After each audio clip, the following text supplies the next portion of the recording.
everyone, this is Andreas Pop Culture Guide. This is the latest Andreas Pop Culture Short Review. And it's on 28 Years Later, The Bone Temple, the 2026 film, the sequel to 28 Years Later. Now, this film is directed by Nia Costa, but still written by Alice Garland, the screenwriter of the film series from 28 Days Later, and then last year's 28 Years Later. Yeah, right? 28 days later, 20 years later, and then, of course, now the Bone Temple. So I saw the film recently, and I gotta say, yesterday with my good friend John, and yeah, fantastic movie.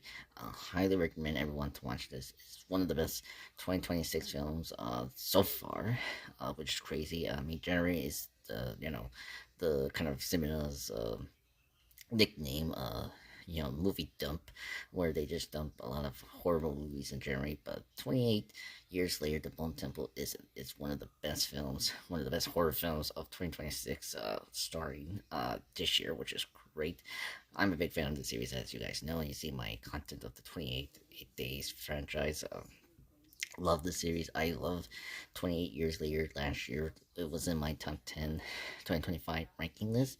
And I'm a big fan of Danny Boyle, so I was a little curious and worried about this one. It was not directed by Danny Boyle, but instead Nia Costa, but still written by Alice Garland.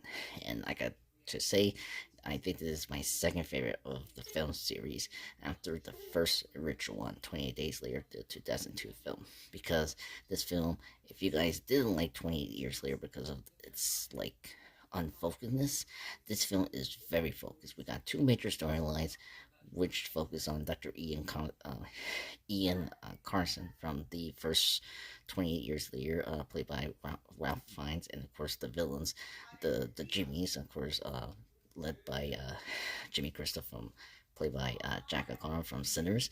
Uh, it is a fantastic storyline. It's very focused, very interesting. I don't want to spoil too much because there's a lot of big development that happened with these two storylines, especially with Dr. Ian Carson and his relationship with Sansom, the alpha infected.